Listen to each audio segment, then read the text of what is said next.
Hello दोस्तों, मैं मानवेंद्र सिंह आपका स्वागत करता हूं आपके अपने YouTube channel struggle for study एटा में। तो कल हमने चलाई थी एड स्वर संधि, जो हमारी स्वर संधि के भेद में से थी, उसी का चौथा भेद था। अब हमारे पास स्वर संधि में से एक भेद और बचा है, जिसको अयादी स्वर संधि के नाम से जानते हैं। ठीक है, एक नोट करके लिखिएगा जो एड संधि में है, नोट करके लिखिए। ये एक पॉइंट रह गया था कल। तो जो पितृ और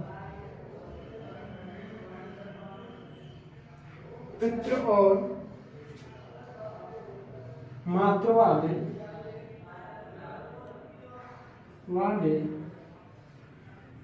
शब्द सभी किस में आते हैं? एड संधि में। एड संधि में कौन से? जैसे मात्राज्ञा, तो मां धन आज्ञा। ठीक है, आज्ञा। ठीक है, पित्राज्ञा,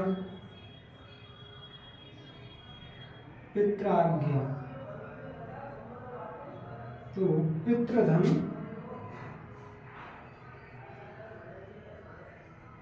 आज्ञा। ये वाले शब्द भी किस में आते हैं? एड स्वर संधि में। ठीक है, जैसे मातानुमति, पितानुमति, और ये इसी में आते हैं। ठीक है, तो ये नोट और कर लीजिए, जो अपनी एड संधि है उसमें जोड़ लीजिए। जहाँ नोट बना रहे हो वहाँ पर नोट्स जरूर बनाइए। क्या होता है कि जब हम एग्जाम देने जाते हैं उस समय बड़ा ही काम आते हैं ये चीज़। ठीक है, तो नोट जरूर बनाइए इसका। ठीक है, अब देखते हैं जो हमारा पांचवा पॉइंट रहा था कौन सा? अयादी संधि का। अयादी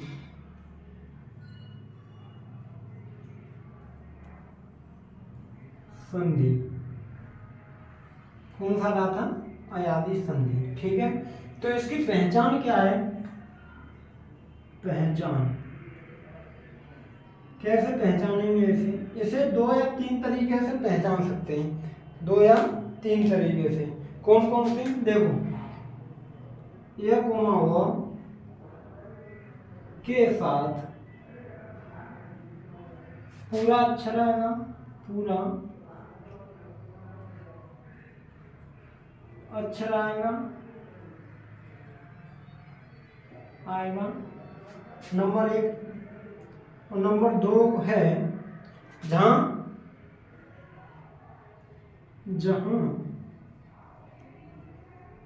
अब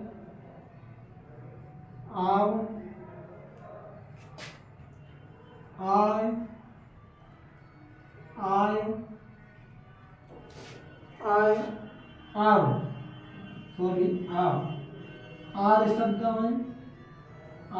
आए।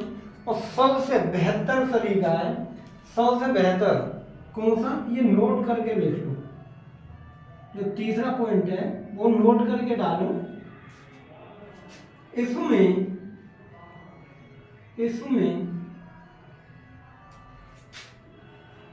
सभी शब्द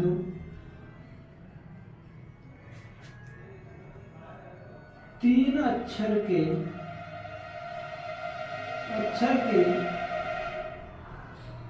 होते हैं। सबसे बेहतर, अगर हमको टाइम बचाना है, याद रखना है, तो सबसे बेहतर तरीका ये तो है ही है, लेकिन एग्जाम के लिए ये पढ़ाई जैसे कि कोई डिटेल में पूछा है तो ये है, लेकिन सबसे बेहतर तरीका है तो ये। इसमें सभी शब्द 3 अक्षर के होते हैं। किसके? 3 अक्षर के पाए जाते हैं। ठीक है, जैसे आपको उदाहरण बता रहा हूं कि वास्तविक है या नहीं। जैसे ही नयन, ठीक है, देखते जाना 3 अक्षर के हैं या नहीं। चयन,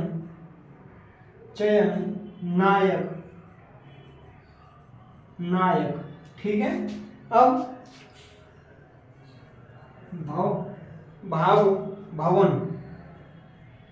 भवन,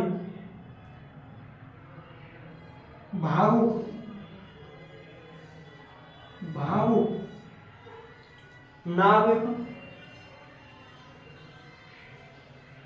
नाविक, और भी है, इनमें प्रत्यय और जुड़ा होता है। क्या? प्रत्यय, ये भी एक पहचान है, इसमें प्रत्यय। भव, अन आ गया, उक, भावुक, उक आ गया, एक आ गया, तो इसमें प्रत्यय भी जुड़ा होता है, ठीक है। तो ये बड़ा सोचने वाली बातें होती हैं, जिससे कि हम अपना जैसे ही क्वेश्चन आए और टिक करके निकल लें, ठीक है। इसमें प्रत्यय भी जुड़ा होता है, ठीक है। कहीं लिख लीजिए, इसमें प्रत्यय भी। अब इसको करते हैं नयन, न प्लस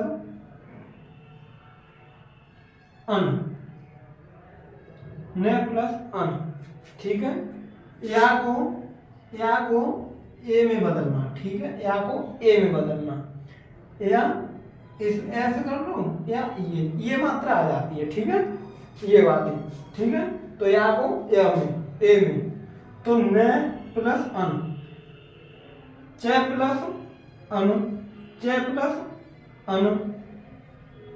च धन अन, नायक, तो ने प्लस अक, नायक। आगे संग बढ़िए, और अगर आगे मात्रा नहीं है तो छोटी है। जैसे भवन है तो भव, और यहाँ पर क्या, ओ को ओ में बदलना, आव को ओ में, कहा ना, अब होगा ना, आव, ये है ना, तो ऐसे यही वर्ड आएंगे, अब, आव, ये वर्ड आएंगे, ठीक है। तो भाव को, ये भवन को भौ प्लस अब आ गया ना, नहीं, अन, सॉरी, मैंने भाव अन, ठीक है। भौ प्लस अक, और नौ धन एक, भौ, हाँ, अरे नाविक है, 9 धन एक, ठीक है। तो ये शब्द हैं, ऐसे ही, कोई दिक्कत नहीं है। और अगर कोई दिक्कत हो तो कमेंट करके आप बताइए जरूर मुझे कि भैया यहाँ पे हमको दिक्कत आ रही है, ठीक है। तो आइए देखिए, आज मैं ये व्यंजन संधि समझा दे रहा हूँ कि व्यंजन संधि होती क्या है, ठीक है। कल हम व्यंजन संधि को खत्म कर देंगे, करेंगे। खैर हो भी जाए ना भी हो, क्योंकि कई एक तरीके से व्यंजन संधि है, तो एक पार्ट में नहीं तो 2 पार्ट में ले लेंगे। तो व्यंजन संधि होती क्या है, इसकी परिभाषा क्या है, इसी में जोड़ लीजिए ना, परिभाषा।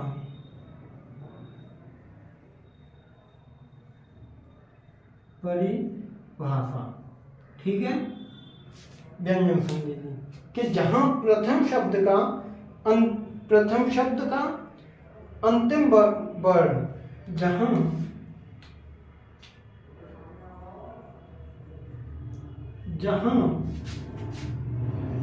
प्रथम शब्द का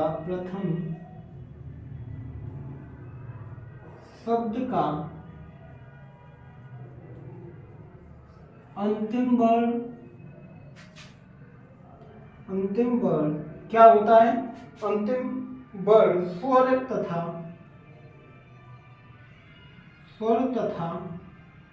व्यंजन होगा। स्वर तथा द्वितीय शब्द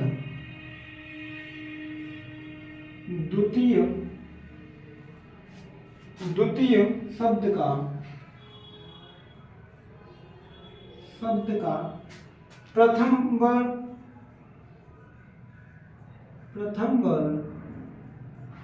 द्वितीय शब्द का प्रथम वर्ण व्यंजन होगा।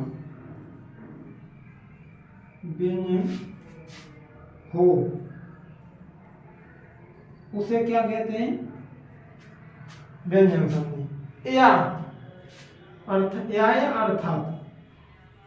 अर्थात कोई जरूरी नहीं है कि अंतिम वर्ण जो प्रथम शब्द है उसका अंतिम वर्ण वो स्वर ही हो, ठीक है। या अर्थात दोनों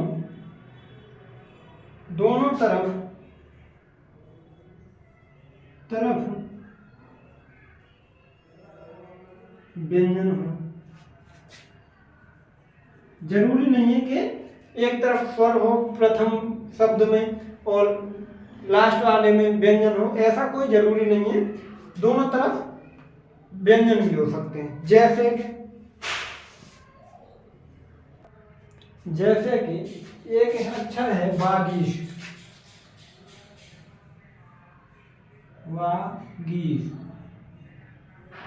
ठीक है। वागीश एक वर्ड है, शब्द है, तो वागीश को अगर तोड़ा जाए तो क्या तोड़ेंगे? वाक्धन ईश, ठीक है। ये यहाँ हलंत लगाएंगे क्योंकि ये आधा अक्षर होता है, ठीक है। ये आधा अक्षर होता है, ठीक। यहाँ पे हमेशा वो लगाएंगे। उसके बाद है